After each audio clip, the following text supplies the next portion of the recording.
नमस्कार मित्रांनो, पुन्हा एकदा तुमचा ब्लॉगर आवरून तयार झाला. तसा लेटच आवरून तयार झालो, पण फॅक्टरीत पण कामं होते. म्हटलं तिकडं पण लक्ष द्यावं, कसं चाललंय काय नाही बघायला लागते सगळंच आपल्याला. आणि ते सगळं तर बघतच होतो. तुम्हाला पण जर पाणी पाहिजे असलं आपलं तर काय नाही, खाली नंबर टाकून देतो, नक्की संपर्क करू शकताय. त्यानंतर पोहोचलो होतो कॅफेवरती, कारण आपल्या गावातले काही मित्र आपल्या कॅफेवरती आले होते खास पिझ्झा खायला. आणि अमेझॉनवरून आपलं पार्सल देखील आलं, ते पार्सल रिसीव्ह केलं. आणि पार्सल रिसीव्ह केल्यानंतर माझ्या असं लक्षात आलं की आपल्याला दुसरीकडे कुठेतरी जायचं. पण पंढरपूर लस्सीच्या मालकांनी स्वतः आपल्याला एक लस्सी दिली त्यांच्या गाडीतनं काढून. आणि ते पित आम्ही पोहोचलो होतो स्नूकर व्हॅलीला खेळायला. आणि हर्षद मला केव्हापासून इथं कामाला लागलं काय माहीत नाही, पण पूल खेळून झाल्यानंतर आता हे आपला हे ताऱ्या म्हणजे जो ऋतुराज चाललाय भाऊ ठाण्याला उद्या, त्यामुळे बघू शकता रडतो वगैरे. पुणे मार्गेच ठाण्याला जाणार आहे तो. आणि हा ऋषी मोगे हा इथंच असतो, याचा काही विषय नाही.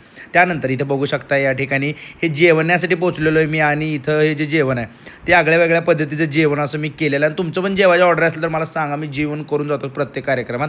हॉटेल स्वागतला शूटसाठी पोहोचलो. डॉन म्हणतात, डॉन संघटनेचे अध्यक्ष त्यासोबतच आनंदा भोसले यांची पण भेट झाली. आणि त्यासोबतच सगळ्यात महत्त्वाचं काय माहिती, स्वागत हॉटेलचा शूट संपवून मी आता घरी आलेलो आहे. आणि आता मी महत्त्वाचं झोपणार आहे. हो.